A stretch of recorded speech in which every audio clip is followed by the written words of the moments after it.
The thing I hate the most is people going, oh, you've got to be gentle with yourself. Take a night off, darling. You've done too much already. You've already earned your place. No, I don't need time off. No, I haven't earned my place. No, I haven't done enough already. I sympathize and I have compassion for a lot of people who are struggling. I really do. You know, that's the reason why I do all of the stuff that I do. You know, after Azaylia passed, was there a dark well that you sat in for a while? When I lost Azaylia, my whole life went into slow motion. The colours that we see around us just dulled. I was viewing things in grayscale. The only difference between an ordeal and an adventure is attitude. I had the most incredible 6 months I will ever live on this planet while I was going through the worst, the darkest, and the most painful time of my life because I chose to make something of it. And that's why I know that people have a choice in this world. Welcome back to Inspire Change with Jordan Mulligan, and today's episode is with the amazing Cain. This guy has an absolutely incredible story, and the Mulligan brothers have been following him now for the last few years. Ashley unfortunately lost his daughter to leukemia, and through that, tragedy in his life, he managed to turn it into a positive and inspire hundreds and hundreds of thousands of people, but also raise millions in the process to help children who are facing cancer every single day. After reading his book, there is so many lessons that I've learned, and I really do recommend going to read that book. But the lessons I've learned through his book and the mentality that he has and that his daughter had is second to none and can be applied in every aspect of our lives. So I'm super excited for Ashley to sit down with us today and have this conversation. Today's video was sponsored by Huel, a quick, affordable, nutritionally complete source of food with everything that your body needs. I have been bringing these guys on shoot for the last 2 years. They always come with me because when I'm in a pinch and I need to be able to grab a meal and know that I've got all the nutrients I need, the protein and all that kind of stuff, I just grab a bottle from my bag. It's an absolute game changer for anybody who's busy. So if you want to find out more and get exclusive offers down below, use the link in the description. Let's dive into this amazing episode with Cain. Usually the first question I ask people is just for people who don't know, just introduce yourself and a gist of what you do.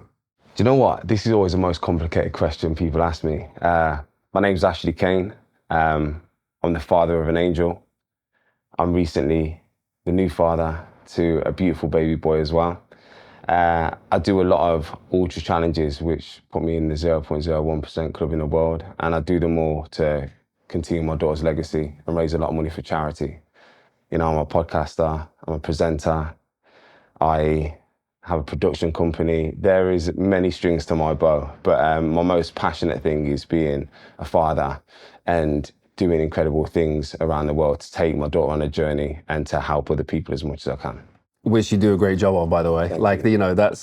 That's where we saw the content coming through. We saw the work you was doing, and unbelievable cause as well. Like childhood cancer, and we'll go into it more through your experience and how you experience it. But it's absolutely devastating, devastates families. And I think reading the book, it gets the funding. What kind of funding does it receive from the total cancer funding? Do you remember the statistics?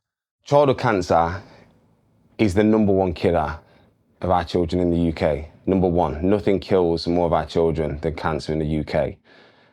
With that scary statistic, what's even scarier is that it receives less than 3% of cancer research funding, which is not enough. And I believe that our children deserve more.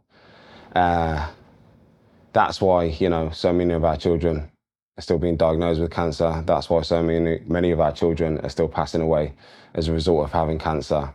And that's the reason why there's a lack of talent going into that space for research. There's a lack of research. There's a lack of new trials.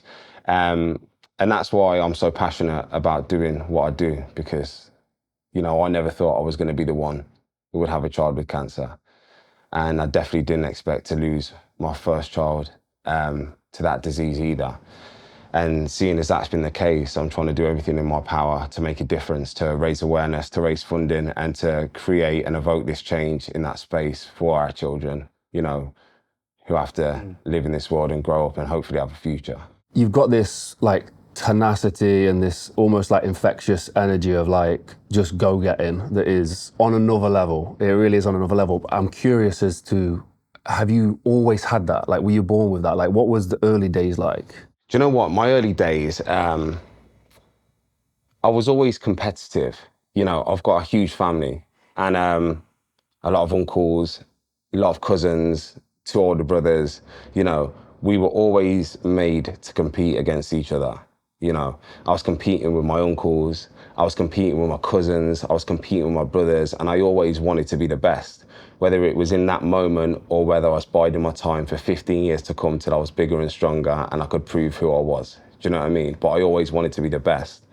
I went into football really early and also went into athletics. You know, I was at 14, 15, I was ranked one in the UK for 100 and 200 meters, around 10.8 seconds at 15. You know, I played, you know, in my age group for football, I played in the age group above, I played in the age group above that. I just had this kind of ruthless ambition to compete. But I think my problem was I used to be quite good at a lot of things. You know, I was quite clever in school, 14 GCSEs, you know, all top grades, even though I didn't really pay attention that much because I was focused on my sport. And I wouldn't say I was popular necessarily in school, as I used to suffer a lot of racism and a lot of malicious stuff in school, which I don't class myself as being bullied. It was a moment in my life and I used to stand up and I used to fight, you know, as a result of it. And I look back and I don't wish it was any different. It bred strength in those times. It bred a form of tenacity in those times, like you mentioned. It bred resilience, you know. I used to be like a young man at school and I used to lace my trainers up at the end of the day. So you used to figure out whether I was going to run the front way, which was a lot longer, but I knew there was more people, so it'd probably be safer, or I'd run the back way, which was a lot quicker, but it was very isolated. I used to think, you know, maybe I'll run into some people today. Hopefully it's less rather than more, because if it's less, I'll be able to stand toe to toe and I'll be able to have a go back. If it's more, I better try and get out of there. So from a very young age, you know, I was prepared for the battles and the trials and tribulations that life can throw at you and had to deal with that. And like I say, I look back at those times and I'm grateful for the competition with my family. I'm grateful for where I was placed in my sports, because it was an old school mentality back then in football, in athletics. You ran till you were sick.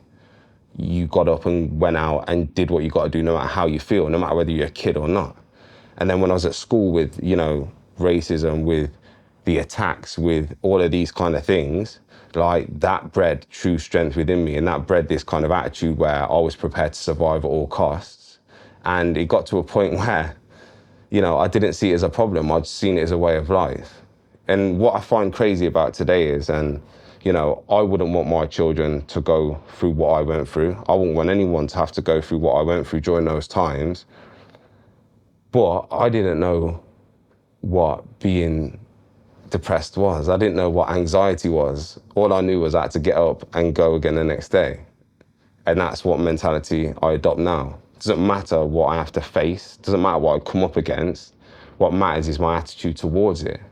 And I always run head on into the storm, because the sooner I run head on into it, the sooner I'll be out the other side into bright skies and green pastures. That's what I believe. So I always tackle things head on and deal with it and then move on from after. Do you think at the time not labeling it, you know, and having like just being blissfully unaware that maybe you were suffering from anxiety or depression as a kid because you were being bullied or whatever, that had some kind of benefit that you would just carry on going throughout, you know, something that's probably difficult for most kids? I didn't know. Yeah. I think if you give a lot of people in life an excuse or a reason, they will take it. That's what I found. And that's the difference between why some people can go out there and get it done and why some people can't. What I think is, if you're standing down the street and 50 meters away from you was a lion and it was ready to chase you and it was ready to kill you and it was ready to prize you within its jaws and rip your throat out, you wouldn't be thinking how sad you are. You wouldn't be thinking about what you've got to face that day. You wouldn't be depressed. You wouldn't be anxious. What you would do is run, and you would get away from the lion and into safety. That would be your instinctive calling. Now, for me, I've took that into my time now. You know, the reason why I go outside now and I run or I kayak or I paddle or I face every single day head on is because it's my instinctive nature to survive. And with that instinctive nature to survive, I thrive as a result of it. I believe in life, the difference between an adventure and an ordeal is your attitude, you know, and that's how I see things. And where other people give themselves a reason why not, I give myself a reason why to do it. Why other people allow themselves the chance to slack off, I allow myself the chance to go harder.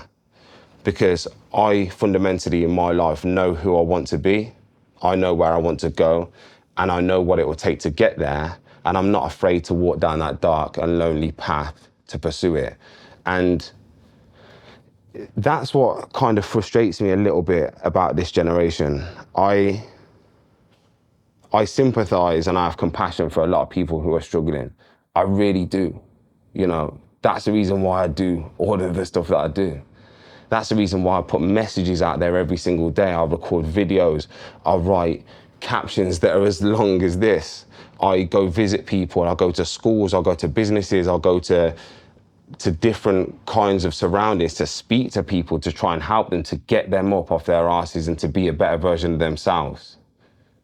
But I always find that I get a lot of responses, right? And, you know, I know that categorically fitness has saved my life. I know that those cold, harsh, wet and rainy roads, have saved my life. I know that being on that river, relentless hours, relentless days has saved my life. I know that doing some of the toughest challenges in the world has saved my life, because at the other side of that hard work is self-worth, is self-confidence, and is a reason to believe in yourself. And because I've walked in those shoes, because I've felt an incomprehensible amount of trauma, and because I've seen it through to be able to witness and feel the other side, I can honestly say that that has been the one thing that I would go to every single day. Now, you could walk in those shoes, you could tell people the results, you can try and guide them and nurture them into this form of education that will help them and save their lives. And then the response you get back a lot of the time will be, what if you can't get up? And for a long period of time, I sympathized with a lot of these people and I tried to nurture them into a better way of thinking. But now it's very difficult because I believe that if you need to get up and if you want to get up bad enough, you will stand. If you don't, you will stay seated. Now, you can give everybody the answers to a question, and it's just whether or not they're prepared to take those answers and format it into their own life to be better. Like I said to you, if a lion's chasing you down the street, you're going to instinctively run to save your life. Now, if you feel like your life's in danger and threatened every single day like I did, you do the necessary things to do to keep yourself on this planet and to be a better person while you're doing it. And that's what I think. There's a conversation I'd heard with, I think it was 50 Cent, who said that the anxiety and depression, and I don't want to minimize those things, that, they can be crippling, but he said is a luxury. When you're surviving, those things don't come into play. We don't have to think about those things when we're trying to just get food in our mouths and whatever it is. I'm curious as to, after Azaylia passed, was there a dark well that you sat in for a while? When these people are saying, what happens if you can't get up? Was there a moment where you were sat there thinking, I don't know if I can continue right now? And if there was, would you be able to describe that moment and how did you get past or through it? 3 years later, I'm still in that dark abyss. Every single day, I'm in that dark abyss. Every single morning I wake up, I think that there's not a chance that I'm gonna be able to see the light today. That hasn't stopped. That's a continuous thing. When I lost Azaylia, my my whole life went into slow motion. The colours that we see around us just dulled. I was viewing things in grayscale. You know, I felt every single second of every single day, and every single second of that day was darkness. Every single second of that day was wanting to be in the other place rather than here. Not because I didn't feel like I could handle my life here, but because I didn't want my daughter to be alone at the other side. Every single day. Now, people talk about, COVID, giving people mental health problems and depression, yeah? I'll talk to you about my COVID. My COVID was finally, having everything that I wanted, and that was my child. And then 2 months in, my child getting rushed to hospital, and from that day onwards, living in hospital for 6 months. It wasn't just not seeing my friends, it was not seeing my family. It was not leaving the four walls of that hospital room. It was looking out the window of my hospital room and seeing poorly child, poorly child, poorly child, turning the other way and looking in my hospital room and seeing my daughter with wires through her chest, feeding tubes through her nose, getting pumped with chemotherapy and medication every day. And looking at her as she smiled back at me, not knowing how poorly she was or how much of a severe situation she was in. And I'm looking back at her with a broken heart, absolutely destroyed in every part of my mind, my body, and my soul, trying to make that situation and scenario a little better, because I didn't know when the last time was or the last minute was that I was going to be able to look at her and she was going to be alive. I slept on a floor. I had 3 changes of clothes that I was allowed, for the 6 months I was in there. And that was my life. And at the end of it, I was holding her in my arms, counting her last breaths as she left this world and joined the other. That was my experience of COVID. Do you understand what I'm saying? And do you know what I did during those 6 months? I didn't talk about how sad I was. I didn't talk about how depressed I was. I didn't talk about my anxiety. I took a deep breath before I walked in that room every single day and chose to put a smile on my face, and I had the most magical 6 months of my life. The only difference between an ordeal and an adventure is attitude.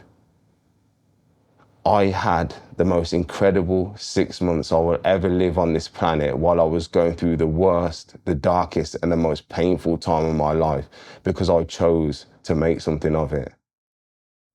And that's why I know that people have a choice in this world, and people can do what they want. People can get up, people can smile, people can be humble enough to see that everything they want is right in front of them, because I've done it. And that's why I adopt the attitude that I adopt now.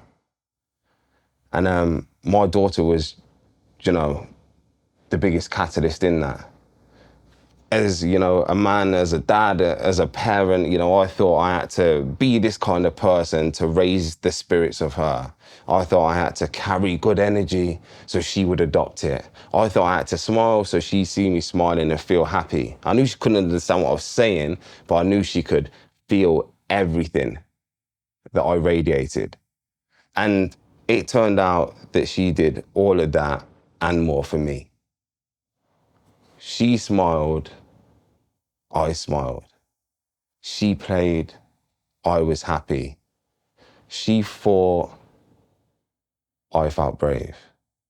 She showed me the true meaning of strength in that 6 months, because she fought every single day with strength while I felt weak. She gave me the confidence to be strong. She showed me what true bravery was when she was faced with this illness. And when I felt scared, she gave me the confidence to feel brave. Through her pain, through her suffering, through all the treatments that she went through, she had a smile on her face, which showed me that you can shine light onto others even through your darkest times. She was the biggest catalyst in making me a better person, a better man, a better father, and a better human being. And I will never, ever, ever, ever forget that. She is my reason why I stay on track now. She is the reason why I become a better person. She is the reason why I can achieve what I can achieve. She is the reason why I can help so many other people. And she is the reason why I will keep going and keep going and keep going and leave no stone unturned until the wheels fall off. And that is because she was incredible. That was because I love her. And that was because I made a decision that her life and her passing would never be in vain. And I want to repay some of that goodness that she gave to me, because I would never be able to repay all of it. I'll forever be in debt to her all my life. But if I can do a little bit, that'll make me happy. So, I mean, you say that you was an ambitious, competitive person before, but then afterwards, seeing Azaylia through those moments and seeing her being able to smile, like what did that add when you came out the other side? Like what did it change as a person? Direction, purpose. You could have like this like source of energy, right? This fire, yeah. And what a fire can do if it's not contained or controlled, it can just spread everywhere and it can burn down a village. Yeah, it can destroy whatever it consumes. If you can harness the fire and you can direct the fire, it can heat the village. It can help the village cook food. It can help the village stay warm at night. It can give the village a source of energy, a source of power. It can be a very productive source going forward. I was like the fire without direction before. I had loads of energy, I had loads of ambition, I had loads of talent, I had no direction. It just went everywhere. And what it done was become destructive until it burnt out. And then when it burnt out, you have to try and find a flame to light it again so it can repeat and do the same thing, be destructive and burn out. What Azaylia enabled me to do was she gave me a purpose. She gave me a direction for this energy, and she allowed it to funnel into great things, into helping people, into being a better person, into giving back into this world rather than taking from it and being destructive in it. That was the main difference. And it still works now, every time I feel like falling off the bandwagon, or any time I feel like becoming a bad person, yeah, I look up and I remember she's watching and she reins me back in. And it's really crazy because, she's my daughter and I'm her father, but it doesn't feel like that on a really deeper level. It feels like she was put here to teach me. She was put here to guide me. If anything, she is my guardian. She is my teacher. She's my messiah. She's the person that I look up to. A lot of parents want to be the hero to their children, and for my son Elias now, I want to be his hero, yeah. But I want to be his hero for the hero that I've got, and my hero is Azaylia. And it's crazy, but every time I'm about to stop, I remember why I started, and that's what keeps me going. You face this, this situation, you've come out the other side of it. And I know at the time, you questioned faith a little bit, how could a God be so cruel? Was there a moment where you were like, that fire inside of you wanted to burn down the world? Like, what, wanted to just be angry and just destroy everything? Yeah. You know what it is, yeah? If you lose a parent, if you lose a grandparent, an auntie, an uncle, you're always expecting that to kind of happen. Doesn't make it any easier when it does happen, but you always know that that's kind of going to be the natural order of things. Usually, not always, you manage to have at least a good couple of years with that person. They love you, they nurture you, you love them back, you grow with them, you have memories with them, you do things with them. You think that, when they've gone, at least they've had a good life and they've done something. When your 8-month child passes away and their 8-month life was filled with pain, there's no justice in that. There's zero justice in that. I can't look back and think, wow, she had a good long life. I can't look back and think, I was able to hold her enough. I was able to kiss her enough. I was able to give her enough love. I can't look back and ever think that. There is no justice. I am angry every day. I feel pain every day. Every single day, I feel like fucking exploding. And I have the capabilities to do that. And if I explode, I don't know how much collateral is going to be around me. What choices I have to make every single day is channeling that anger and doing something that's going to benefit other people with it. I have to choose that I don't want to damage anyone else around me for the pain that I feel, because it's not their fault. I have to choose to honor what an incredible person my daughter was with my actions going forward. And that means being able to channel this anger into incredible things. And that's probably why I run so much, why I kayak so much, why I cycle so much, why I'm always doing this kind of stuff, because it's a productive way to relieve my anger, my stress, my heartache, my pain, into becoming better, into achieving more, and into creating a brighter future for those that I'm trying to do it for. And that's what I do. It scares me sometimes because I don't really think people understand how deeply this pain burns. I don't think people, it's like recently on social media, I'm receiving death threats. People are telling me to kill myself. I'm getting criticized for how I am as a parent. My son is coming under scrutiny. People are even attacking my daughter, everything. And I'm not talking about you get the odd message. I'm talking about it could be hundreds, could be thousands, yeah. And all of these people that are saying this stuff never walked a mile in my shoes, couldn't walk a mile in my shoes, couldn't even take a step. They don't understand what pain I'm feeling. They don't understand the battle that I face every single day. They don't understand the sacrifices that I make to try and make this world a better world. They don't understand the sacrifices that I have to make just to even stand on this earth anymore. They don't understand the sacrifices that I have to make to achieve things in the world that 0.0001% of people have done. They don't understand how hard it is to hold your daughter as she takes her last breaths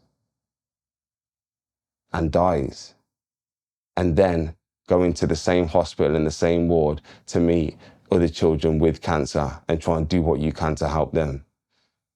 My life, people see my life being about me. There's nothing about why I'm here that is about me. Yeah, I've got a nice car. Doesn't mean anything.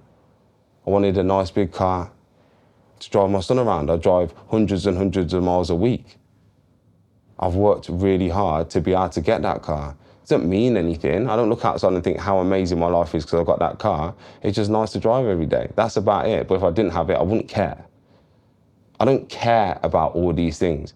What I care about is what kind of world I can make it while I'm in it, and can I leave it in a better place than when I came into it. That's it. What can I achieve? And all of my accolades and achievements hold no value to me on a personal level of what the achievement is. It's because of the promises that I made. I said that I want to take my daughter around the world with daddy power. I'm doing a pretty good job so far. I said that I want to raise awareness and funds for children fighting cancer.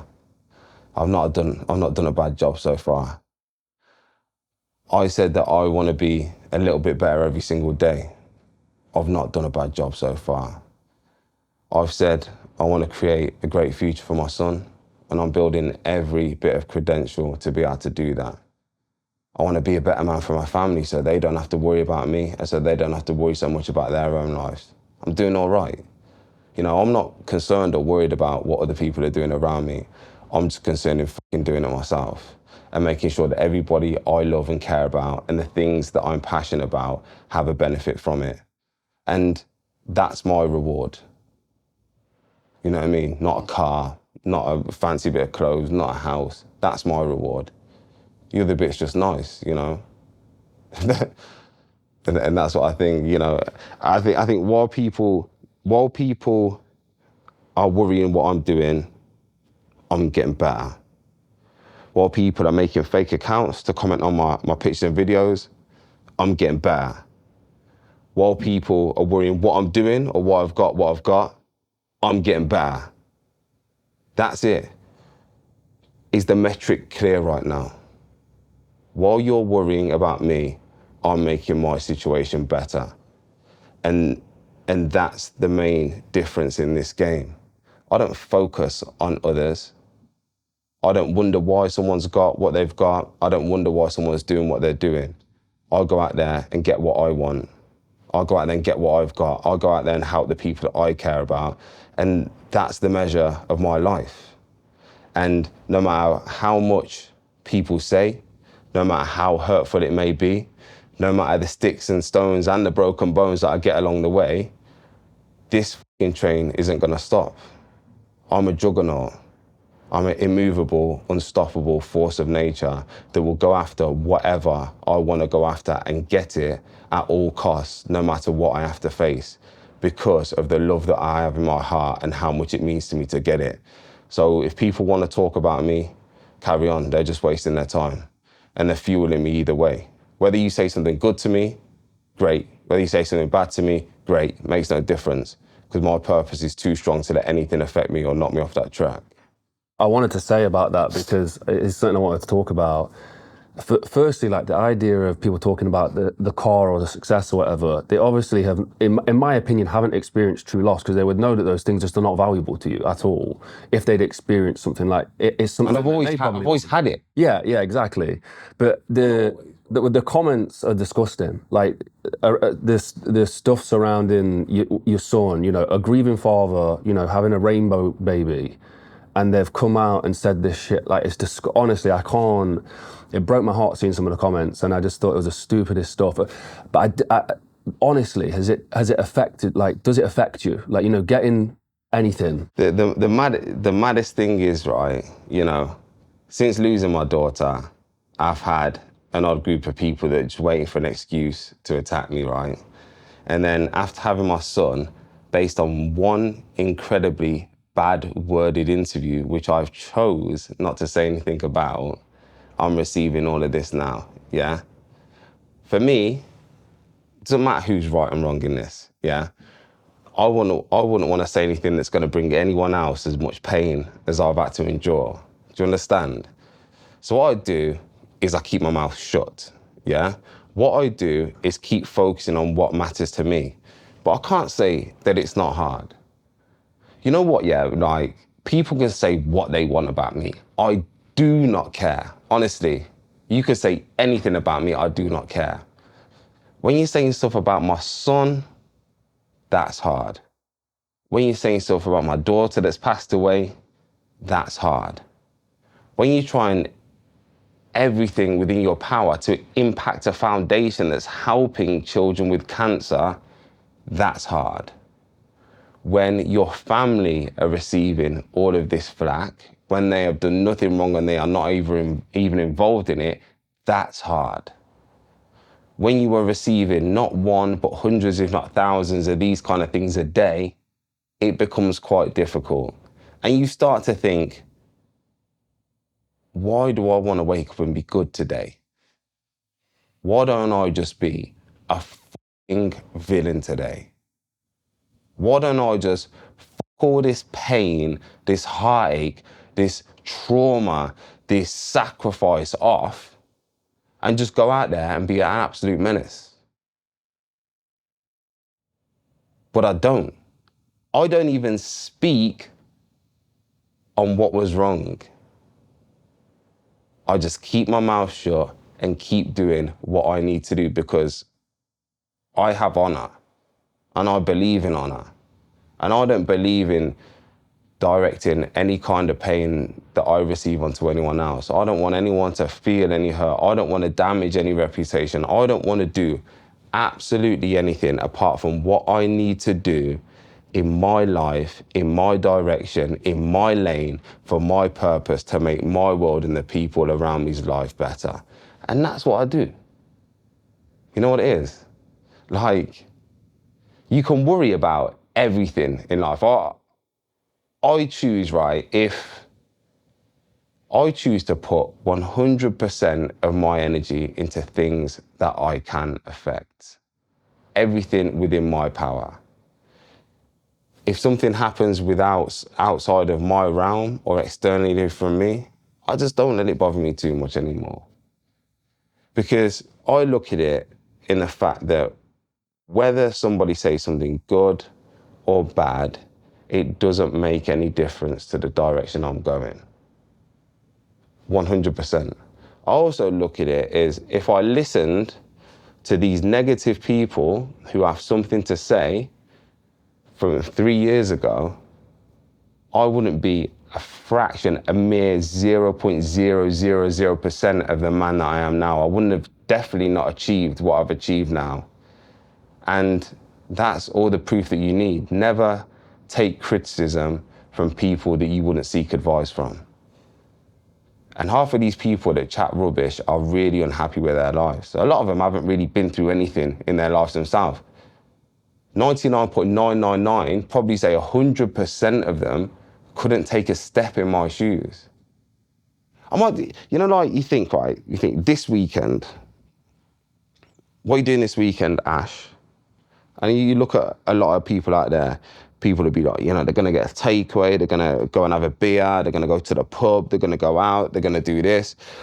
What I was doing Friday is I was kayaking 25 kilometers on the river, and then that was at 6 a.m., you know what I mean? Then I had to work all day before I had to go run 30K last night, probably at like 11:30 at night. And I get up this morning, I get a training session in before I come to this podcast now, you know what I mean? And then I'll go and kayak 20 kilometers today. I'll go and I'll cycle 70 kilometers this evening. I'll go pick my son up. And then I'll get up tomorrow morning and I'll get on the river for another 25 kilometers, probably 30 kilometers actually. And I'll get back and I'll do 100 plus kilometers on the bike. And then, I'm back to being a daddy again. And then people, talk to me and they go like, oh, well, you ain't got a 9 to 5.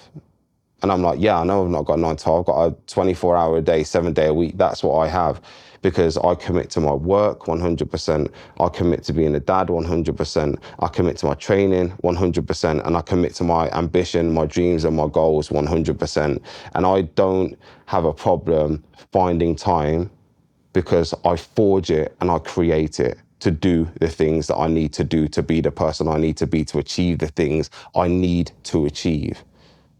So in regards to what anyone's got to say about me, f them, because this train ain't stopping. So if, this train ain't stopping for the next 30, 40 years, it's going to be 34 years of misery for you, and it's going to be 34 years of going out there, getting shit done, and believing in myself for me. And that's fine. I'm okay with that outcome. So you know what it is? From being at school, and I don't know if you're about to use this, from being at school, black bastard, black attacks, bats, tasers, blades, everything, yeah? That's from being a kid at school. Do you know what I'm saying? People waiting on you to jump on you. You know what I mean? You can have 10 kids, 4 years, 5 years older than you, come down in cars to do it. Do you know what I'm saying? These weren't people my age or the year above. These are people that left schools to come and do it. You think I'm going to take a hit off a little keyboard warrior on my social media now? What I believe in and who I want to do it for is way more important. So that shit is just a little bit of pain. But I immerse myself in pain every single day to be able to cater for that little bit there. You know the difference in mentality? Yesterday, I was broken. When I say broken, I mean mentally broken, I mean physically broken. I felt alone. I felt tired. I felt upset. I felt like I couldn't do it anymore. I felt like this world first attempt that I'm gonna attempt in April is too much. I thought that all the pain that I'm feeling through what I've gone through is too consuming. And I remembered the song that I played on my daughter's day, and it was Go the Distance, yeah? And there's one line in that sticks out for me, and it's to look beyond the glory is the hardest part. When I was surrounded by nothing but darkness, my natural instinct was to fight to get out of it. I had no other choice. I had no other option. There was nothing else I could do apart from fight in this dark abyss to get out of it. Now, you know, life looks a little bit better. There is potential in the future. I have my son. You know, it isn't just complete darkness around me right now. There's glimpses of light. There's a bright horizon in the future. Now, the hardest part is not when you're in the abyss to fight and get out. The hardest part is when you're standing on the bright horizon and you have to stare down to jump back into the abyss because the darkness is exactly what you need right now. That's the fucking hard part. You know, these days that I'm enjoying at the minute are enough to crumble you mentally and physically. And I had to make a decision yesterday, yeah, whether I was going to get up at 11 p.m. and run 30 kilometers after pretty much 6 months of 7 days a week, consecutive ass whooping on the roads, on the water, and in the gym. Yeah, not a day off. Not a day off work, not a day off training, not a day off anything. I had to make that decision. And I thought, if I don't go out tonight, I might as well sack everything off going forward. I'll be letting myself down. I'll be letting my team down. I'll be letting my daughter down. I'll be letting everybody around me that believes in me and that needs me down. I was even thinking to the point where I was gonna drink. After the problems that I had with drinking, yesterday I thought maybe that is the solution. Maybe I just need a reset. Maybe I'll just go and grab that bottle of whiskey and open it and have a night off where I can relax. Maybe my pain is too much in my body. Maybe the heartache is too much in my soul. Maybe the capacity that my mind is having to endure is far too high. Maybe I need a rest. Maybe I need a drink.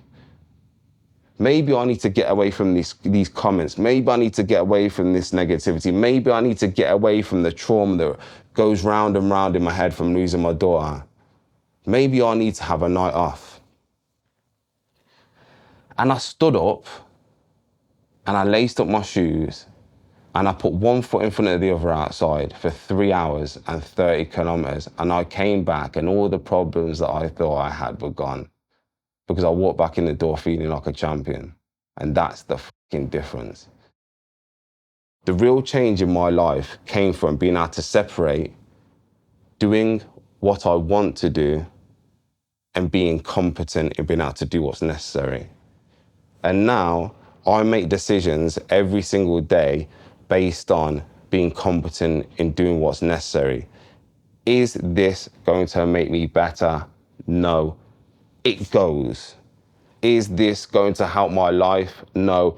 It goes. Is this going to create a brighter future for those around me? No. It goes. And it's simple as that. You know, it was Thursday night. It was the Roadhouse premiere in London, yeah? I've wanted to watch the new Roadhouse for time. Since I seen Conor McGregor headbutt Jake Gyllenhaal, yeah, I thought I need to go and watch this movie. I'll get invited by Amazon Prime to go to the intimate premiere where Conor McGregor was there, front row for his Q&A, everything, yeah? Car taking me down, you know, red carpet, food, drinks, +1, +2, whoever want to take down there, yeah? That day I woke up, I was like, I can't go. I can't.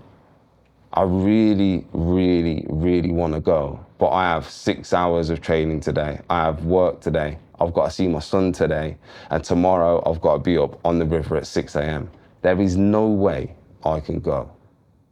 And I didn't. I let Amazon Prime down. I let my friends down. I let my management down. Because I knew that me staying and doing what I needed to do was going to be way more beneficial for me on the other side than doing what I wanted to do that night. Because when I woke up in the morning and I'd done what I needed to do yesterday and I'd done what I needed to do the morning, I had self-confidence, I had self-worth, I had self-belief, and I had this fucking venomous line inside me telling me, you are a fucking animal and you can do anything that you want to do. And that's what my days look like. Sacrifice for the greater good. Sacrifice for self-worth. Sacrifice for self-love. Sacrifice for self-confidence. And that's what I want people to understand, yeah? It's not always about doing what you want to do. If you can do what's necessary and what you need to do, the rewards that you gain will be unparalleled and unmatched. If you look to do things in life, they say you get out of life what you put in, yeah? I believe that. But I believe that if you're not looking to get anything out on a personal level at all, you get even more. Do you understand what I'm saying? I'm like, yo, I'm gonna run 100 miles because I wanna raise money for the foundation. I run 100 miles, what I get out of it is fucking phenomenal. I'm gonna kayak from Canada to Alaska, through the Arctic Circle, unsupported, with grizzly bears, and I could die because I've only started paddling 2-3 months ago. Because I wanna raise money, I wanna raise awareness, I wanna take my daughter from Canada to Alaska. What I got as a result was unparalleled. And that works in many different formats. When I lost my daughter, I got the opportunity to make loads and loads and loads of money because people just wanted to give me deals and people wanted to give me this. And I took none because they weren't aligned with what I believed in. I went to a point where like I was struggling, really, really struggling financially because I've been in the hospital for 6 months. I had everyone around me that loved and cared about me saying, you're gonna need to do something, Ash, like, because, you know, you can't put the roof over your head, you can't put the food on the table, like, et cetera, et cetera. And I said that because what happened to me, I had to do what was right in my heart. I had to stay true to my beliefs. I had to do things that were aligned with my path so I could always get to where I wanted to go. Yeah? And I stuck it out. And I stuck it out and I stuck it out till one day I got on my knees and I said to God, I've sacrificed. I don't know what more I can sacrifice for you to want to give me this chance. Not to be great and to be rich, but to fulfill my promises that I need to make to my daughter, yeah? To try and help these children, to try and create a good life for myself and my family, yeah?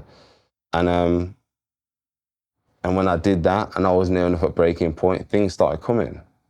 And what I mean by, like, if you do things not looking to get anything out at all, not only have I achieved, you know, 0.001%, I've raised a lot of awareness for kids fighting cancer.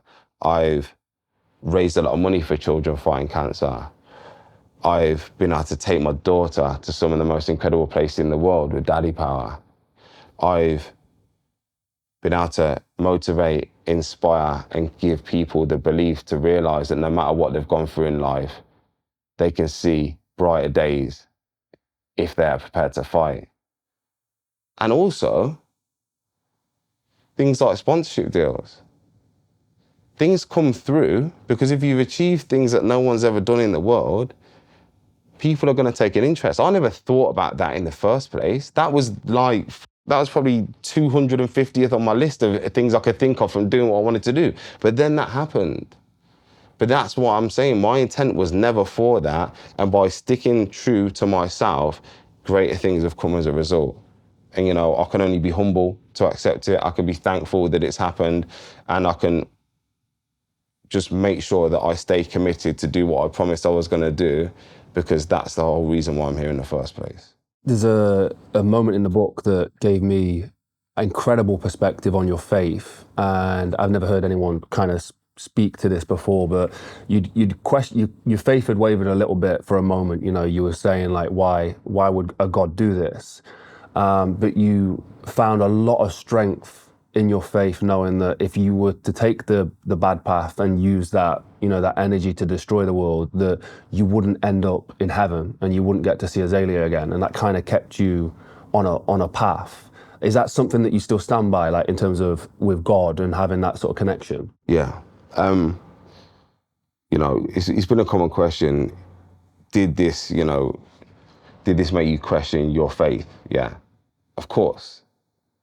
Like, I tried to work it out. I tried to make it make sense.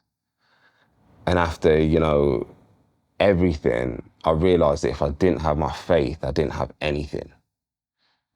I think that this life, you know, is a pathway to heaven or hell. And I don't think all of us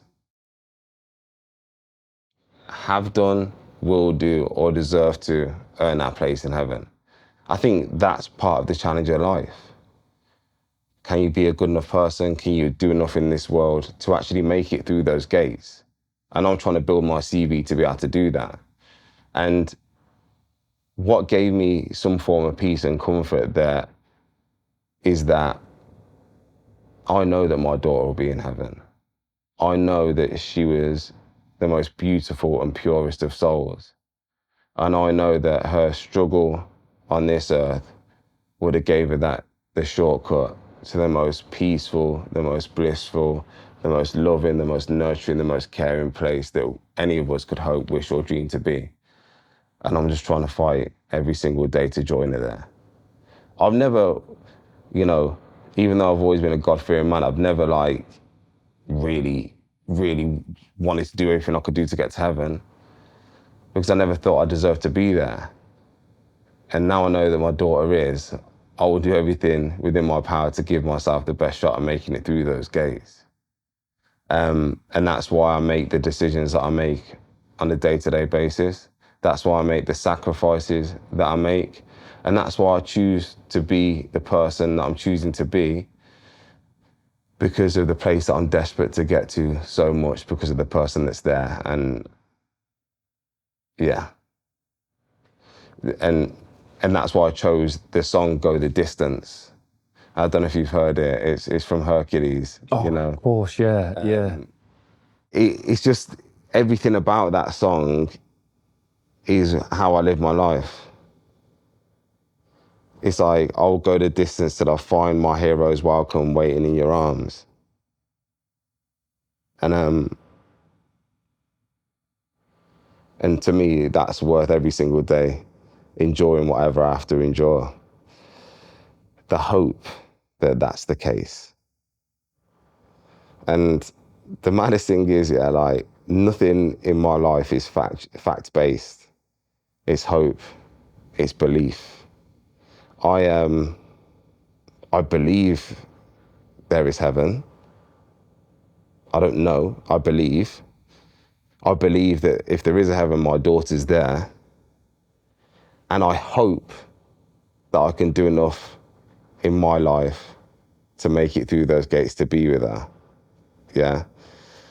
And living every single day of your life, going through absolute hell for hope and belief and no facts is a pretty powerful thing. And I think that's what gives me so much back, because I don't know. if I'll see it in the end. I just hope that I do. There is a question that I'm guessing is the one that you asked yourself, and with the faith that you've spoken about, I guess it's not relevant anymore. But I'm wondering back then what your answer to this question was, or what your thoughts on this question was, and it was from Azaylia's passing, like you've helped inspire and change and genuinely impact hundreds of thousands of people's lives, and that's resulted in people's lives being saved, children's lives being saved. And I guess like without her passing, that wouldn't have happened.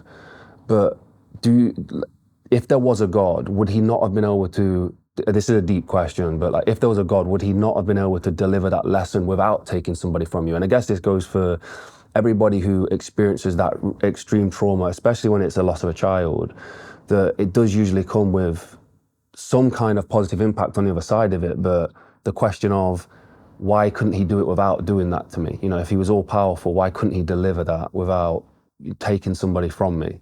Brother, yeah, if you listened to what I've said from you to start, yeah, you'd already know how my answer is going to be to this question, yeah. The question isn't, why did he have to do this to me? Why did I have to endure this? Because the answer is, he did do it to me, and I do have to endure this. So I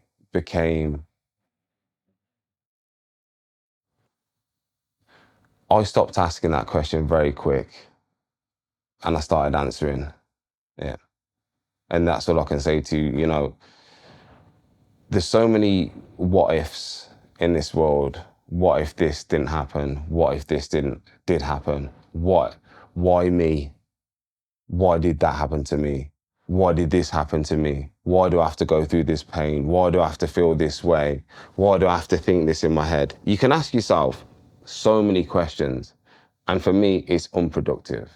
For me, no matter how much I didn't want it to happen, it did. No matter how much I want to bring her back, I can't. No matter how much I don't want to feel the pain I have to feel every day, I do. So with that being the case, what am I going to do about it? And that's what I think. I use this analogy that who's somebody that you really care about? My son would be a great example, yeah. So you've got your son, and, in a dream world, someone takes not in a dream world, in a different kind of world, someone takes your son and puts him on a cloud in the sky. You're not going to ask yourself a question of, why did someone take him? Why is he on a cloud in the sky? Why did this happen to me? You're going to find a way as quick as possible to build a tower so you can go rescue him and so you can be with him. And that's exactly what I'm trying to do. I'm not trying to ask myself any questions. I'm just trying to do what I need to do to honor her, to make a difference in this world, and to hopefully earn my place again. And that's how I see it. That's why I don't wake up in the morning and think, why do I feel like this? Why did this have to happen to me? Why am I anxious? Why am I depressed? Because I have to get out and do it. Asking questions is not going to change my life. Asking questions is not going to change my situation. Asking questions is not going to bring my daughter back. Asking questions isn't going to help children fighting cancer. Asking questions isn't going to take my daughter around the world. Asking questions isn't going to make me the best man I can be. Doing something about it will. Do you know what I mean? Yeah, I get it completely. And that's as fact-based as I see it. Like, because for me, like, people always ask me about proud moments. Like, obviously, having my children is the most proud I can be. They are my proudest moments. But outside of having children, what am I most proud about? Because people think I'm going to say being a footballer, or completing this challenge, or being on this TV show, or, being an author of a book, or whatever. My proudest moment and my proudest personal achievement is when I was surrounded by nothing but darkness. And when I was in the pits, and when I was at the bottom of a bottle, and when I was sad, upset, and consumed by trauma, and when everyone else around me was telling me that I needed to go and see someone, I needed to go and speak to somebody, I needed help, my proudest achievement was that I never, ever took it. Because I believed that I didn't need someone else to help me find how much I love my daughter and the people around me, to find my way out of this hole and be a better man as a result of it. That's my proudest achievement. I could have got help, fine. And if people out there need to get help, I will never tell them not to. But what makes me really proud is I didn't need anyone to tell me how much I love my daughter and the people around me. And if I truly loved my daughter and I truly loved the people around me, I wouldn't do anything to hurt her legacy, and I wouldn't do anything to hurt the people that still have to live with me on a day-to-day basis. And what I was doing at that time was, people were scared that I would end my life. People were scared that I would go into an abyss. People were scared that I would do something silly. People were worried about me. People felt sorry for me. People were sad for what I had to go through. So I chose to make a decision that I didn't want anyone else that's around me to worry about me again. And I would take charge of my life. I would take charge of my future. I would take charge of my daughter's legacy, and I would never put that in anyone else's hands, because I will fight for it. I will protect it, and I will take it where it needs to go. And when I made that decision, I didn't look back.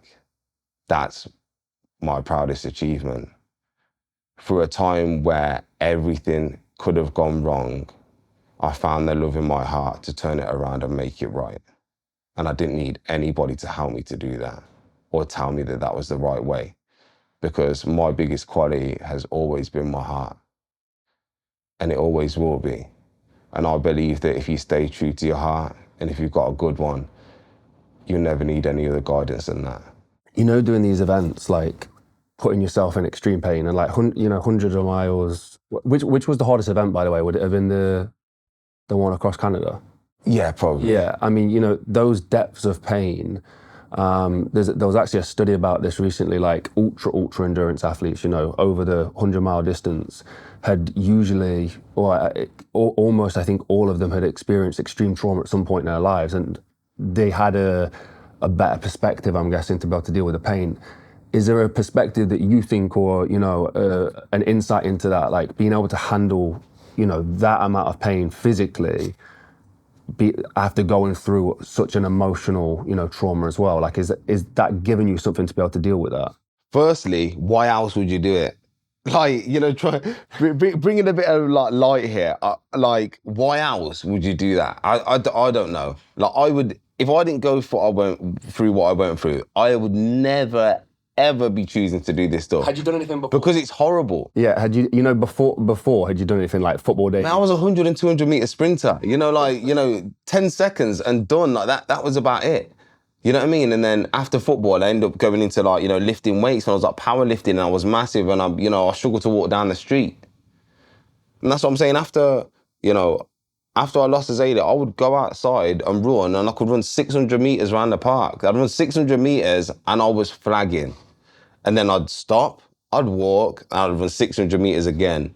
And I'd stop and I'd walk and I'd run 600 meters, and I'd probably go in home, have some food, and just go back outside, because I believed I had to be outside, because I believed that that's where she was and that's where she could see me. So I used to just go out and just keep running and keep running and keep running till the next minute I've done a 109-mile ultra, till the next minute I've cycled 1,000 miles, till the next minute I've cycled 2,800 miles, till the next minute I'm doing marathons after marathons after marathons, till the next minute I'm kayaking 125-mile, 24-hour ultra, till the next point I'm doing 1,000 miles from Canada to Alaska through the Arctic Circle unsupported. It was a process of needing to do something to combat how I was feeling, and a reason to stay true to the promise that I made, and a reason never, ever to quit. Every time I'm immersed in one of these challenges, there is not a single minute, there is not a single hour, or there is not a single day where I do not want to stop. To the point where it's upsetting. I literally get on the start and know that I'm going to have to endure an absolute madness. With that Canada to Alaska one, 125 to 150 miles a day. You know what I mean? For the 10-day period. 18 hours paddling a day. Then you've got 6 hours to try and get your boat up, unclip your stuff, unpack, try and cook your food, try and filter your water, try and pitch your tent, try and get unchanged, try and put dry clothes back on, to then have 2 to 3 hours sleep, to get back in the morning to put your clothes back on, which are soaking wet, full of piss and absolutely stink, and hope that there ain't no bears around you. And hope that when you paddle that day, the storm isn't that bad that it's going to capsize your boat and you're not going to be able to get to the side because you're going to drown. To hope that, nothing's going to happen past that 600-mile mark, because when you get past 600 miles down the Yukon River, when you start getting into Alaska territory, you're beyond the point of no return and there is no extraction. So for the 400 miles after that, you are on your own and you get some big, dangerous and gnarly waters and a lot of wildlife. So there's no reason I would really just want to do that. But I feel like I have to do that because I feel like my daughter not only has inspired me to be better, she's made me stronger, she's made me braver. She's also made me want to really fulfill my potential while I'm here. The last thing I want to do is be on my deathbed, surrounded by all the ghosts of the things that I didn't achieve and the potential that I didn't reach. That really, really, really scares me. I also don't want to be the guy in a room that's telling stories of his brothers, uncles, cousins, sisters, boyfriend, and what they did. I want to be able to go in and tell my own stories. I want to be able to fulfill my own potential. I want to be there at the end, before I'm about to go, in complete peace, because I know I've done what I was supposed to do in order to go where I'm supposed to go. That's what I want to do. And this trauma allows me, in those moments of pain and suffering, to be humble enough to remember that what my daughter went through is worse. What these other children go through is worse. What some situations that people are in this world is worse. And what I'm doing is a privilege. The reason why I'm doing it means so much, and that makes me never ever quit. Because I also know that the pain is temporary, but giving up and quitting will last with me and live with me forever.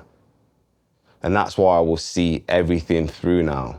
Because I understand that if I have to run 3 hours last night, it's 3 hours. It will soon pass. 3 hours when you're watching a really good movie goes like this. So 3 hours on the road will go exactly the same. Doesn't matter whether I like it or not. But if I don't do these things and I do fail these challenges and I do quit, I will think about that every single day for the rest of my life till I die. And I'm not willing to go through that pain. I prefer to go through this one I'm feeling right now. I hope you're enjoying this episode so far. Today's video was sponsored by Huel, a quick, affordable, nutritionally complete source of food with everything that your body needs. As always, they come on shoot with us absolutely everywhere, because when we're in a pinch and we need a meal that's quick, that's nutritious, that's got all the protein that I need and the energy that I need, to know I can reach in my bag and grab a bottle has been an absolute game changer. So we fly around the world with this stuff because it is absolutely amazing for a busy person and somebody who's trying to lead a healthy life. If you want to find out more, head to the link in the description where you can get exclusive offers using that link. Let's dive back into the episode.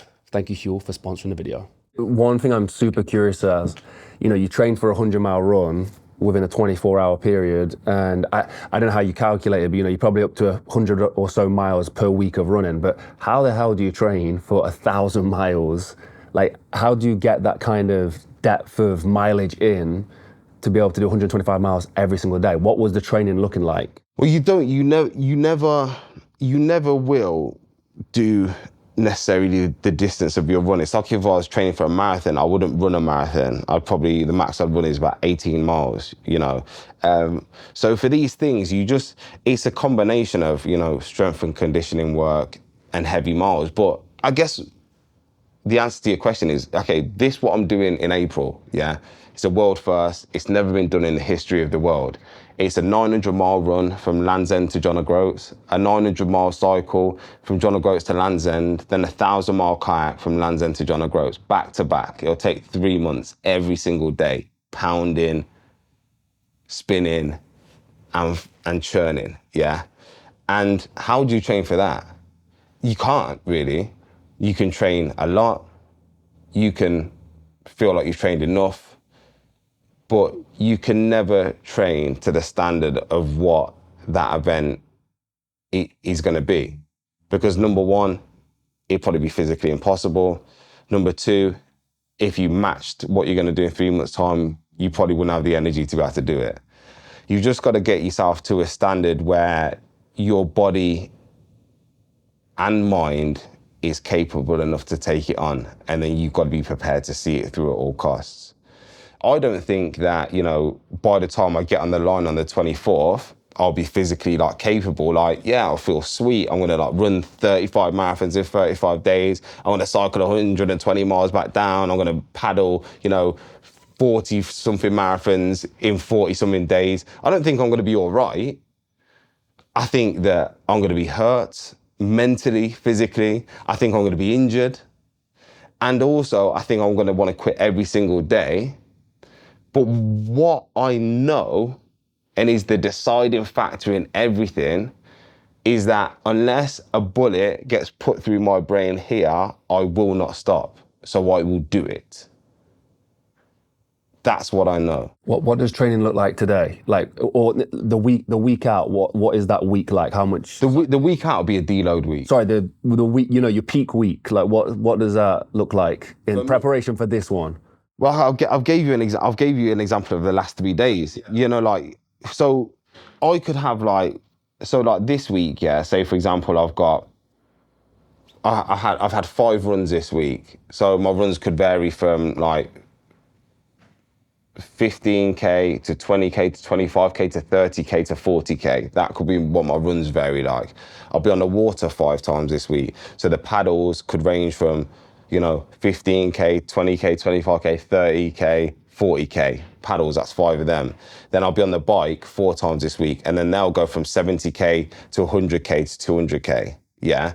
So that's 5, 10, 13. Yeah. But then I'll have 3 lower body strength and conditioning sessions, 2 upper body strength and conditioning sessions, 3 Soleus rehab strength and conditioning sessions. So what's that? That's 8 SSE sessions.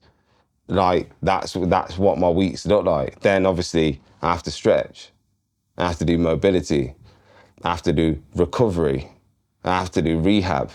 You know. You got to eat. How much you eating? You got to eat, but I don't eat a lot. For that much? No, I don't eat a lot. Wow. Yeah. And then like you're saying, and then it could be, this is a weekend, but I'm filming here. Then, you know, I've got my son. Then I've got like a production company. You know, I do loads of different things project-wise. You know, I'm building an app, so I'm front-loading an app. You know what I mean? All of these things. I speak at corporates, at companies. I do my charity work, my foundation. I'm building this project. This project is a monster to build. A monster, 3 months on the road. It's a monster. And then it's like time. So what'd you do? Last night, what did I do? Get back from the run at like 12:30 at night. I've got to get in. I'm making my food. I'm having a shower. I'm getting to bed 1:30. Up 5:30 this morning. Reload again, let's go. Probably be the same tonight. Up. Sunday morning. Monday, same. 7 days. Not like, oh, it's Sunday, chill out today. Nah, it's not like that. It doesn't happen. It's not within my schedule. And that's what I'm saying. I understand everyone's situation is different and I have compassion for that. But you can't always find the time. You need to forge the time and you need to create the time. And I remember saying to like, I was in the taxi the other day when I was in London, And the guy was telling me that I looked fit. And he said, you must train. I said, yeah. And I said, do you train? He goes, oh, I want to train, but I ain't got the time. And then I went, I left it a couple of minutes. I didn't say it straight away. And I said, bro, yeah. I said, if I offered you a job for an hour a day for £1,000 an hour, I said, can you do it? And he went, yeah, I can do it. And I went, you've got the time to train for an hour a day then. You will find the time for whatever you want to do. You will find the time for whatever means the most to you. So a lot of the time I believe with people, they like the idea of something, they like to think they want it, but they don't really want it bad enough as they would be able to do it if they did. They would find the time for it. And that's what I believe. When you're in the trenches and it's like, you're on one of these events or training even, and it's like really difficult, it's like your physical body is destroyed. What's the Ashley Cain mentality? For me, it's a lot deeper. It's a lot deeper. It comes from the promises that I made. And I always work backwards. If I have a goal, I work backwards. So I just make everything achievable. Because I think if you look at things very simply, it becomes easy. I think, if I wanted to stand up now, it's like, I look at it as simple as like, stand up now, can you do it? Yes. Okay, do you want to do it? No. Okay, but can you do it? Yes. Okay, stand up, like that, sit down. That's how I look at everything. So I think when I'm in the trenches, I look back to the promises that I made. And I think, if you quit, can you achieve it? No. So the only other option is to pursue with it. I look up and I think, oh God, she's watching again. If I quit, what am I saying to her about how much I love her? Not much. So I guess I'll carry on with it. I look at it, with my son about creating his future. I think, if I want to be my son's hero, I can't quit right now.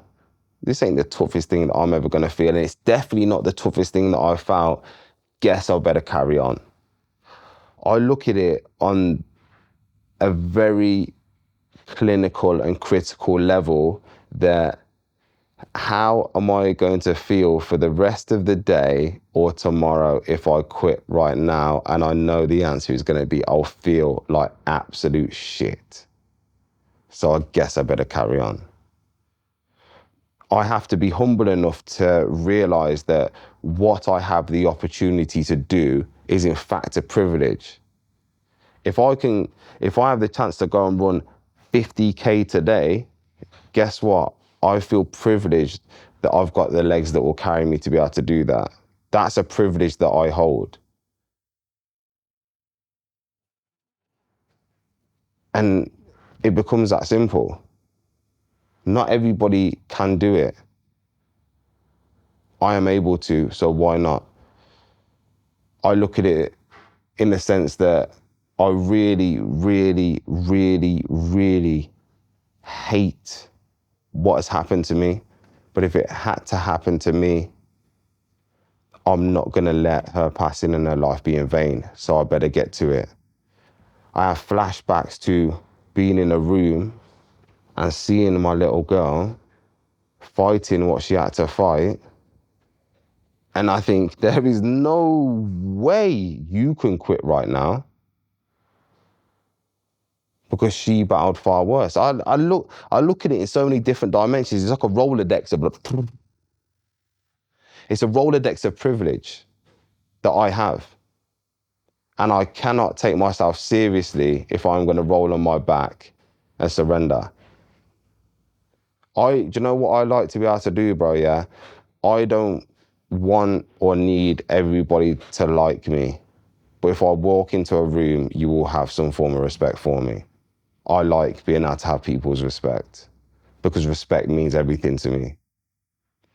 And I like the fact that, I know that I have the sole power to build the self-worth I need to achieve the things that I need to achieve. I know I have the sole power to build the self-confidence I need to see through every single day.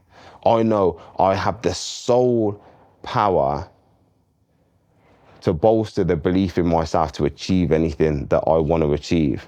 And that comes from every day doing what you say you're going to do over and over in this monotonous cycle of pain and not wanting to and having the ability to do it. That's true satisfaction. You are only free in this world when you are disciplined, because then you're not a prisoner to like, I don't want to do this, or I really want to do that, or I feel like this. Me, in my head, no matter what I want to do, no matter what I feel like doing, no matter how my emotions are that day, I can just do the same thing all of the time consistently, every single time I need to do it. So then when something tough comes up in my life, guess what? I get out there. When I found myself standing on a bridge, yeah, I found myself standing on a bridge ready to jump, yeah, and I got saved, yeah. And from that moment then, I was like, you want to jump? You want to jump and give your mom, your dad, your brothers, your sisters, your cousins, your aunties, your uncles, the same pain that you are in now, you selfish. You want to jump, you selfish. All right then, if you want to jump, you're not going to go to counselling. What you're going to do is you're going to go 15,000 feet up in a plane and do what you're really scared of. You're going to get your skydiving license and you're going to jump out of that plane and you're going to jump out of that plane and you're going to jump out of that plane and jump out of that plane and you're going to be scared and you're going to want to stop, but you're going to do it until you get your license. And that's what I did. I thought if I'm going to jump, I'm going to jump properly and I'm going to tell my daughter I love her every time I jump out of that plane at 15,000 feet. And that's what I decided to do. I decided to combat it with something that I was scared of, to conquer that fear, as well as conquering my selfish need to do something that I was going to do to hurt the people around me. I didn't see that as a time where I needed to be delicate with myself. I seen that as a time where I needed to give myself one of them to bring myself back into line. And that's what I do every single time. This thing about, everybody's built different, right? And everybody has different dreams and different ambitions and different goals. So that means that, everyone will have to deal with themselves in different ways. But what a lot of people don't realize is, in those moments where you really, really don't feel like you can do something and don't want to do something, if you can be hard enough on yourself in those times to actually do it, the rewards are unmeasurable. When I feel like I can't, the thing I hate the most is people going, oh, you've got to be gentle with yourself. Take a night off, darling. You've done too much already. You've already earned your place. No, I haven't. No, I don't need time off. No, I haven't earned my place. No, I haven't done enough already. That's why I'm feeling like this now. It's a fact. You can try and bend the truth to whatever you want to bend it to, but the facts will always tell you how it really is. And if you feel like you haven't done enough, you probably haven't. If you feel like shit, there is a reason why. If you know in your heart of hearts that you should do something, then guess what? Get out there and fucking get it done. Stop complicating the answers. Make it very simple. Put yourself in the furnace, in that hurt locker, and forge a piece of steel that can come out the other side, that can chop through anything that you have to face. That's it. Being gentle with yourself is all right if you don't want to achieve anything and you don't want to do anything and you want to live in this chasm of comfort. Having the understanding of the depth of pain, obviously you've taken that to a very, very positive place in terms of how you've managed to use that to impact people and, be able to do these events. Is there a negative side of that, that depth of pain? Sometimes if you sat by yourself, does that ever have an impact on you? I mean, yeah. The perspective though, do you know what I mean? Understanding just how bad it could, or just understanding how bad it could be. I know obviously the situation, but I think like the negative side of understanding other people's suffering, like, because you know that other people are probably going to go through, well, not probably, they are going to go through similar situations. Does that hurt you, knowing that people are experiencing that? And is that something that you put towards your cause as well? Yeah, that's the thing in it. Uncle Ben in Spider-Man, with great power comes great responsibility. And it's true, and it's not just my situation that keeps me up at night and that hurts me. It's me wanting to be able to do more for others who are feeling that way. Me wanting to show more, me wanting to raise more awareness, me wanting to raise more money, me wanting to help more people's lives. As one man, there's only so much you can do. But as you probably know, there is thousands of things coming in, thousands and thousands and thousands. Can you help me? Can you help this? Can you? And you try it and do as much as you possibly can as one man. And you never ever feel like that's enough. And one hard reality that I faced, which led me to stand on the bridge that day, was thinking that no matter how many miles I run, no matter how much awareness I raise, no matter how much funding I generate, no matter how many people I help, I'm stood here again without my daughter in my arms. I think in the first place, I was under some kind of delusion that it would bring her back. And I came to the harsh reality that it never would. And to still do it over and over and over again, through your pain, through your trauma, through the additional negativity that you receive, knowing that you're never ever going to get the one thing that you really want more than anything else back, is tough. Then obviously there is other people that you're trying to help. And you know that no matter how much help you give, it's never going to be enough. And I guess it's having the confidence to know that you're doing everything that you can do. And that leads me on to everything that I have left. All I have in this world is looking at myself in the mirror at the end of every single day and knowing that the person looking back has done everything that they can do that day and on any given day going forward. That's all I have. Anything less is substandard to me, causing me problems, causing me real problems. If I tick the boxes and do everything I know I could do, that's what I've become happy with and at peace with. And that's all I have left. The reflection of myself in the mirror, knowing that I've done everything I can do that day.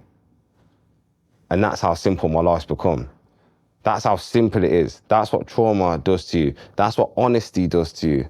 That's what acknowledgement and acceptance does to you. It makes life so simple.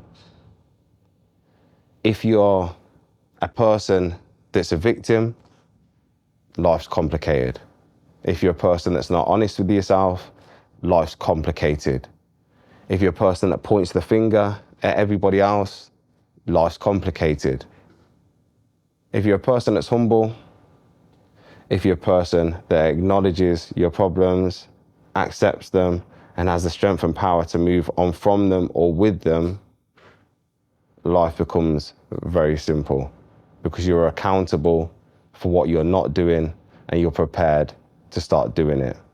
And if that's the case, it's just a matter of, do you go left or right every day? Do you say yes or no every day? Is it black or white every day? That's it for me. And if I can make more of the right decisions than the wrong ones, I'm doing all right. If I can say yes to the things that I don't want to do more than no, I'm on the way to being better. If I can stop wondering why things have happened to me and start doing something about it, I'm on the right track. It's simple as that for me. Does somebody have to experience a depth of trauma to reach that kind of level. I think you went on the SAS Who Dares Wins, and I asked Billy this question, and we were talking about like his childhood and some of the traumas he faced as a kid, and being poor and all these kind of things. And I asked him, like, is that something you have to experience to become successful, to have that mentality? Can somebody who's lived a sheltered life, who's not had a depth of experience, also have all these great attributes that you might possess, Billy might possess? I think the true answer is humbleness. Someone, might look at someone that does all of these things, or, okay, I will use me as an example. Someone might look at me and think that I am not humble, yeah? Loving yourself doesn't make you not humble, you know what I mean? So I disregard that.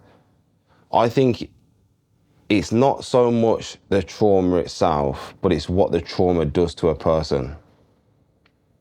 When you're, when I was in that situation, or when somebody's going through extreme trauma, you are accountable for every second of your day. Every minute, every hour, every single week slows down, and you can feel it. You can start, when I'm thinking to myself, I don't know, not which day my daughter might pass away, but if I have another hour or a minute, every single second in your day becomes crucial. Crucial. Slows right down. Stop thinking about all the problems. Focus on the blessing that you have. Incredibly humble. It's a humbling time. Now, when you have lost that person and that person is gone and you no longer have them there, life changes. You don't get enjoyment anymore from a fancy holiday or nice clothes or great experiences. You have to find something that can truly give you what it takes to want to be here, and then to want to thrive while you're here, to have the strength to pursue your purpose, to follow your path, and to actually deliver and reach your dreams. That's a quality of being humble as a result of the pain and the trauma that you have faced. Now, some people will go the other way. Some people will think that they're the only person that has gone through what they've gone through, that they are the only person that this has ever happened to. Why me? Why did this happen? I can't. It's too much. Whereas other people will realize that they're not the only person in this world that that's happened to. They're definitely not going to be the only person, that it happens to in the future going forward. So many other people have been through their situation, or maybe been through worse. And if this has happened to them, what are they going to choose to do about it? And they realize that, it's not always going to be about what personally they can gain or what personally they can do, but they realize the true value of life, which is the service that you can provide to others. I think for me, what happened to me as a result of my trauma is, it gave me a direction and a purpose. But I think every single day now going forward, how much value can I provide to other people's lives around me? And you look at that and you have to get better yourself to be able to do that. I have to grow to raise more awareness. I have to grow to raise more funding. I have to grow to reach, so my voice reaches more people. I have to grow in experiences, so not only my voice reaches more people, but the value within my voice and my experiences can affect people in a greater, more positive and impactful way. So when my intentions are for others, the self-development is a byproduct of that. Do you understand? So I think that, it's definitely trauma which spikes this will to be strong and this will to grow and this will to have resilience and achieve certain things and do certain things. But I think it's the path of humbleness that follows, which allows that to be the case. For you, is it like a constant, or do you have to kind of, that humbleness, do you have to kind of balance it or fight with it any times? Yeah. Like I said, like that line in that song, Go the Distance, is to look beyond the glory is the hardest part. When everything immediately happens, it seems like a given that that's what you're going to do. You're surrounded by darkness anyway. There is no other option. There is no other way out. You're just immersed in it, and it's fresh, it's raw, it's in front of your face, this close every time your eyes open. When, you're years and years down the line, and like I say, I've, managed to create a really good life for myself. I've managed to create great things for my family. I've managed to achieve amazing things, not only for myself, but for everyone that I'm fighting for. And I've got a beautiful baby boy as well now. Now,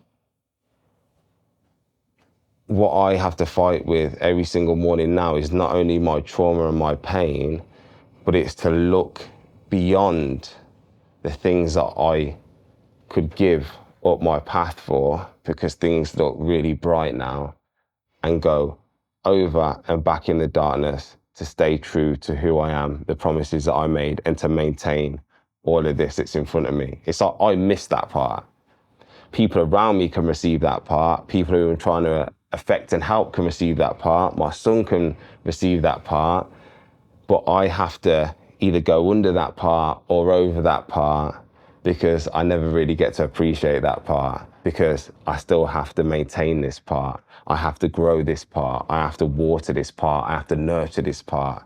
So that means I can't spend too much time in this part, 'cause I'm too busy spending time around it to keep it moving and keep it going. And that's what it is to look beyond that glory. Like I'm thinking I could today go and move my life to Dubai. I could go to Dubai, go to an apartment and literally not have to worry about, I could literally put these clothes on now and go and live the same life. I don't need to change anything, yeah? But I can't, because of what means something to me.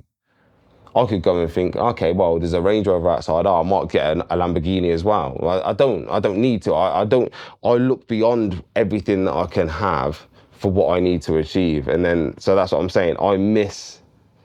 I choose to look beyond this glory, and I choose to miss this glory, so the glory can hopefully be there to be the prize for other people that I love and I care about around me. How do you go back into that dark place? And you spend a lot of time there through it, you're training, all of this kind of stuff.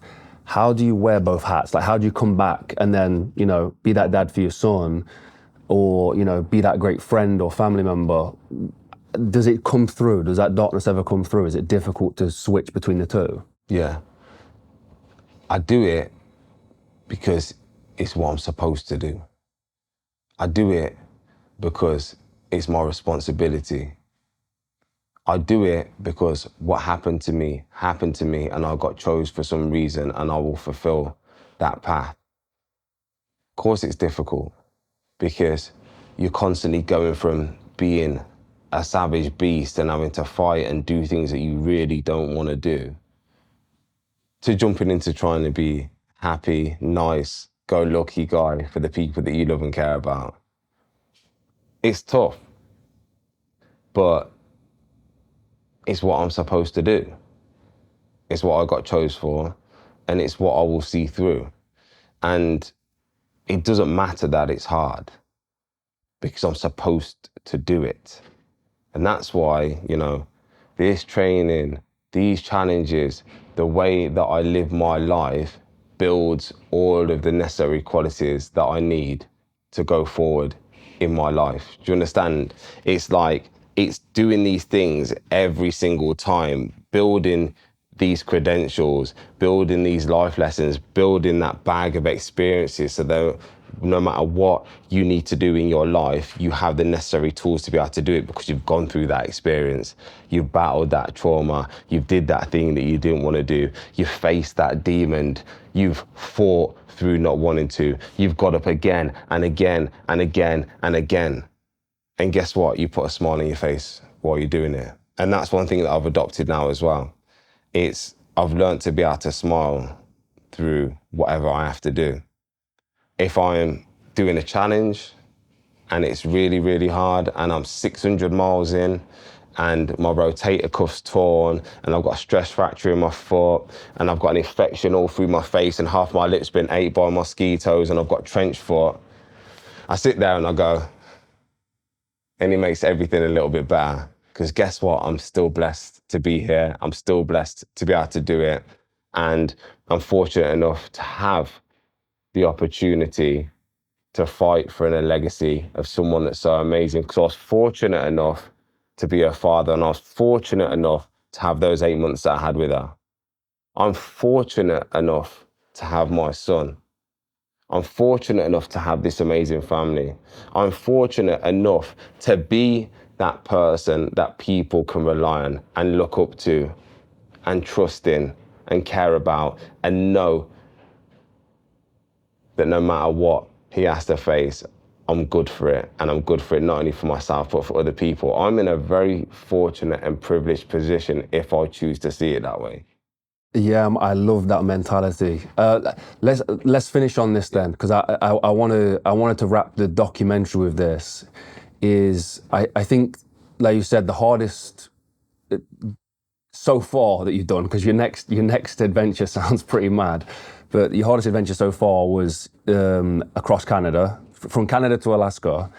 What was like? Would you be able to encapsulate like the beginning, the middle, the end of that? Like the worst day, you know, maybe the naivety going into it a little bit, like, oh, this is going to be good, and then, you know, finishing that whole adventure.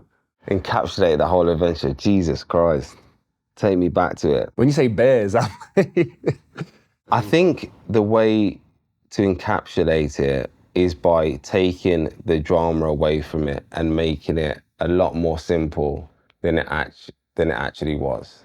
Because in the end, that's how it became. I think leading up to it was fear.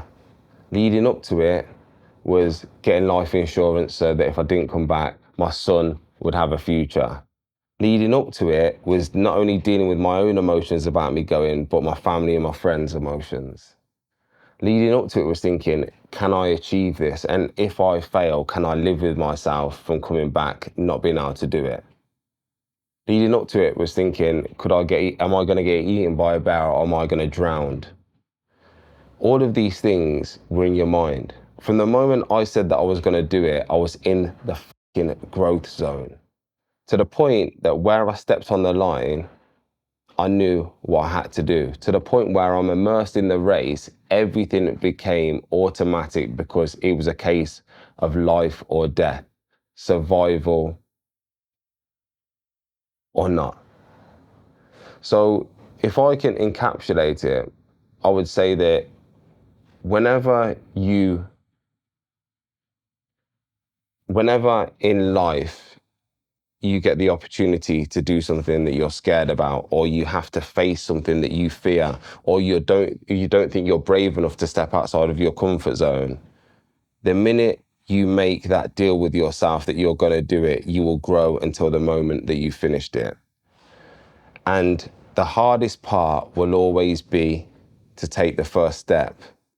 And once you take that first step, every step onwards gets easier, to the point that you've become a person that you don't even recognize anymore for good reasons after you finished it. So the journey was a lot more difficult in the months and months leading up to the challenge than it was itself. Because when I was there, it was literally a matter of fighting for my life and realizing actually how privileged I am to actually be in this position to do it. You know, the paddling was 18 hours a day of solid paddling. I'd eat in the boat, I'd piss in the boat, you know. at the end of a 125 mile or 150 mile day, you know, you're finding a place to pull up an island in the middle of the Yukon where you drag your boat up onto rocks. Your hands, you can hardly grip anything, but you're unclipping all your stuff from carabiners, pulling lids off, which doesn't seem like a problem. But when you've been working for 18 hours and you've done 150 miles, everything seems so tough.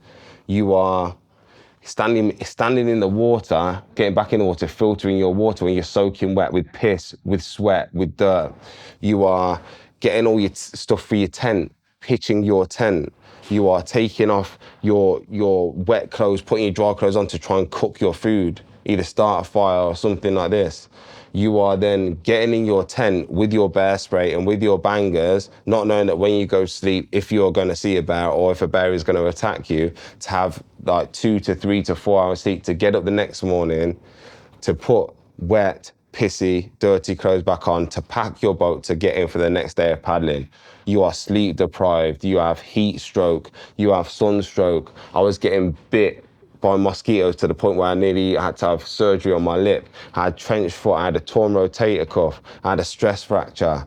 And you're doing this day after day after day after day, to the point where I'm in the boat, and you may have seen the videos where I'm like this, and I'm rocking the boat, and I can't help it. I'm slapping myself, I'm punching myself, I'm getting water on, because if our tip was in, we're not getting back out. And you're going through days and days and days like this, where you have to paddle and you've got to paddle and you've got to paddle. Our steering broke on day 2. That means that we couldn't have a rest in the boat. We had to grind it out. And then, you know, you finish the line after 1,000 miles, it's done, and you think, what's next? And you feel embarrassed to even talk about it again. And that's a story, it's the story of my life. I do really hard things, and I grow in those times. I've learned never to quit, because the pain of quitting is far worse than the pain of seeing what you're seeing through at the time. And I've learned to enjoy the person that I become afterwards because of the journey that I had to endure. I'll leave you with one thing. Over the last couple of months, I've been getting incredibly lonely. It seems really weird, like someone like me can get lonely. You got a big family, a lot of friends, a lot of people like you that I have to meet and visit, and it's great. But I've been getting very lonely, and I've been feeling very isolated, because I spend a lot of time out there on the roads, in the water and in my own head, yeah? And I feel like no one else is on my mission. And then like, I was running last night, 30K. April, 1 man in the world. By July, there'll be 1 man in the world that has done what I'm doing in the history of the world. Now, of course, that's a lonely accolade, isn't it? But not because of the accolade, because of the journey that you have to embark on to actually get it. And I think when you want to do stuff in this world that no one's ever done, it is going to be a lonely place. But if you're willing to take that responsibility, the rewards at the end of it will be far greater than you could ever imagine. And I'm hoping that's going to be the case with me. So it's always worth it. Do things that are hard. Always see things as an adventure and not an ordeal. And remember that quitting will last with you forever. The pain of what you're going through right now will just be temporary. See it through, get to the other side, and on to the next one. Mate, that's a perfect note to end on. One of my girls, her disability is so bad. She can't scratch her own face, she can't scratch her shoulder. Yet she doesn't complain, she doesn't moan. She turns up and says, Jay, what are we doing today? I'm on it, let's go. The people I train, I literally say, they are the greatest example of humans. What's the thing you would say to people who are going through illness, who have lived with disability, you know, at that low point, like what would your words be to them? They're worth something, man. Everyone's worth something. Everyone's got amazing inside of them. Everyone's got the ability to change somebody else's life. All humans should be seen. All humans should get attention. All humans should feel valued and feel like you're worth something.